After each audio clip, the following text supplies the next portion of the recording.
Yo he propuesto a Colombia que tengamos una justicia decente.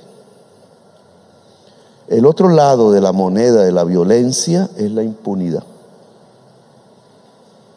Digamos, la impunidad no es más sino la consecuencia de que nos matamos los unos a los otros y que más matan los que tienen el poder. Poder de facto. A veces ha resultado que también el electo, en desgraciadas ocasiones. La impunidad implica que seamos capaces de hacer justicia, es decir, que haya verdad. Al presidente le corresponde la función constitucional de entregar una terna de fiscales. Es lo que dice la Constitución. Yo no sé si sea lo mejor o no, eso se puede debatir. Pero dada que esa es la norma constitucional, se me ocurrió presentar una terna de fiscales que yo no conociera personalmente, que no hubieran tenido ninguna actividad política o familiar conmigo, un mensaje diferente al pasado, y que a través de su vida, por lo que se sabe de esas personas, hubieran demostrado capacidad y valentía de enfrentarse a la investigación y por tanto de luchar contra la impunidad. Todas las tres mujeres. ¿Por qué? Porque me parece que la mujer debe acceder a los mayores puestos del poder. Eso ha desatado una tormenta. No creí que eso sucediera en Colombia, pero una tormenta terrible. Un sector de la sociedad que siempre tiene sus dirigentes atacando la posibilidad que se escoja fiscal. No atacando a las personas, que sería lo óptimo, que ha sucedido, es que esta persona mire lo que hizo, tal, y eso es lo esperable. No, atacando lo que dice la Constitución, que de la terna presentada por el presidente la Corte Suprema escoge. Punto, eso dice la Constitución. Lo que no se quiere es que eso suceda. Y no como antes, porque antes sí se escogía de la terna presentada por el presidente, sino porque la terna está configurada así. Es decir, en tiempos pasados, si en la terna iba alguien del que se podía dudar con cierta credibilidad de que estuviese ligado a intereses políticos o a intereses criminales en la corrupción o peor aún en el narcotráfico, nunca había problema. El único problema ha aparecido si en la terna hay personas decentes. Qué paradoja de la vida colombiana.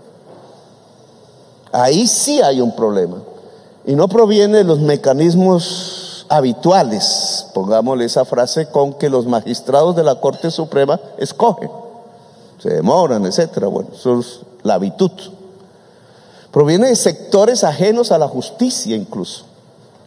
Proviene de sectores en los medios de comunicación, en ciertos poderes fácticos que tienen una campaña y una razón: impedir que la Constitución se aplique y que pueda haber un fiscal de la terna del actual presidente y por tanto de las personas decentes.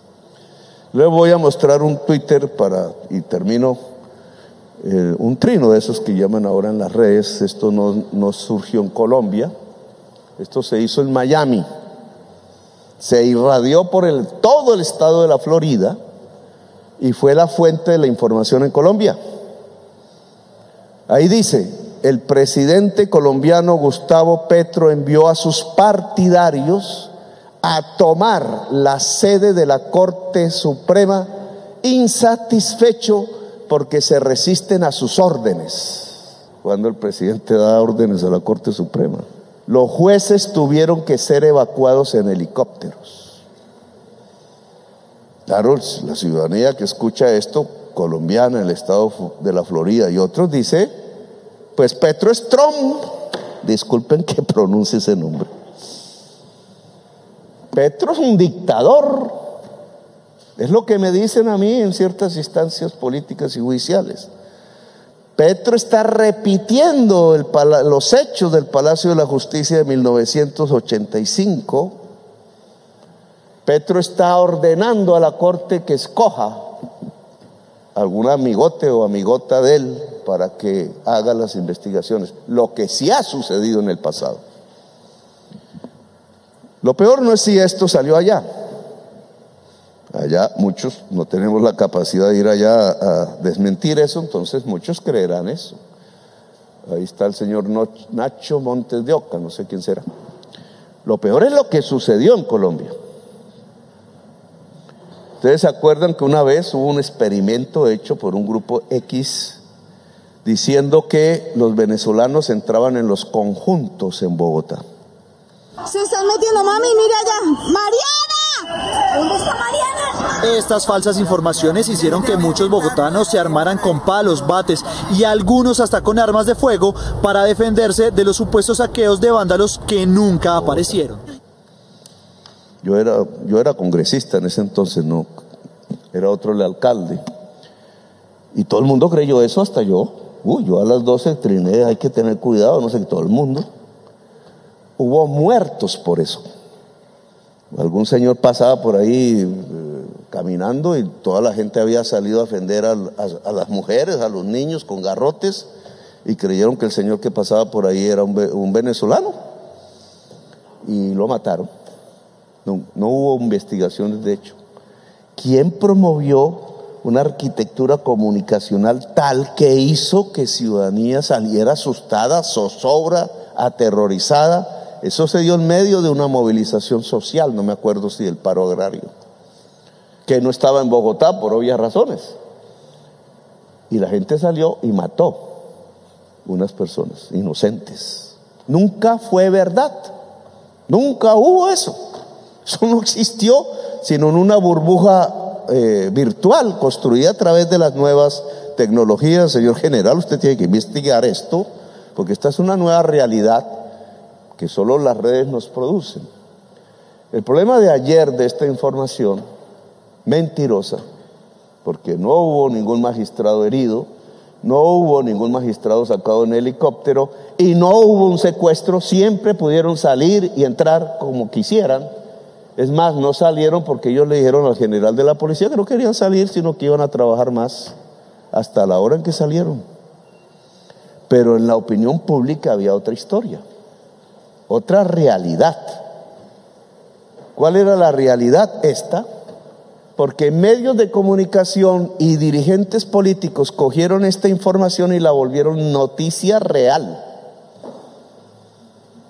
Un concejal de Bogotá me increpó diciendo que cómo yo dejaba que secuestraran a los magistrados, o que había convocado la marcha y que el producto de eso era que los magistrados habían tenido que salir por helicóptero. Yo salí caminando del Palacio de Nariño, no había helicóptero, ni siquiera los de la presidencia, no había necesidad. El general de la policía llegó caminando y entró al Palacio de Justicia y habló con los magistrados, que le dijeron además, no hay necesidad, porque yo di la orden de despejar la zona, y ellos dijeron que no había necesidad. Los magistrados salieron de sus carros. ¿De dónde salió esta fantasía noticiosa? Esta construcción de una realidad que no era la realidad. ¿Cómo la prensa se pone al servicio de esto? Aquí pudo haber muertos de verdad, como sucedió con los de los conjuntos de edificios. Pero no solamente eso, sino la búsqueda de un objetivo político, que no es tratar de equiparar al presidente de la República, porque fue del M-19, con unos hechos de 1985 que entre otras empieza a aparecer una realidad terrible, pero no voy a hablar de eso porque no se trata de esta reunión. Ese fue el primer objetivo, y entonces un Petro Trump mandó las hordas a tomarse las instituciones porque no le hacen caso, como si yo fuese Trump. Yo soy lo contrario de Trump. En cambio, sí, los que hacen esto son amigos de Trump, lo tengo que decir. Pero hay un objetivo detrás. El objetivo detrás es que no se escoja, como ordena la Constitución, ella sí lo ordena, fiscal. ¿Por qué? porque piensan que una fiscal decente acaba la impunidad. Y ellos son los protagonistas que se benefician con la impunidad. Y construyeron esta historia falsa para tapar el hecho que decenas de miles de colombianos y colombianas salieron a las calles a pedir que haya una justicia transparente, que las instituciones sean transparentes, que las instituciones no se pongan al servicio del crimen. Y entonces estamos ante una paradoja. Aquí todos somos de grupos políticos diferentes, de derechas, de izquierdas, de todo, un arco iris. Pero no debería ser un acuerdo nacional que las instituciones no se pongan al servicio del crimen. No debería ser legítima toda expresión ciudadana, cualesquiera que sea, si es pacífica, que pida y diga que quiere instituciones democráticas. ¿Por qué hay un sector de la prensa irradiando la mentira solo con el fin de que se mantenga la impunidad? ¿Por qué? ¿Porque se cobija el narcotráfico? ¿Porque se cobija la ligazón del narcotráfico con el genocidio del pueblo colombiano?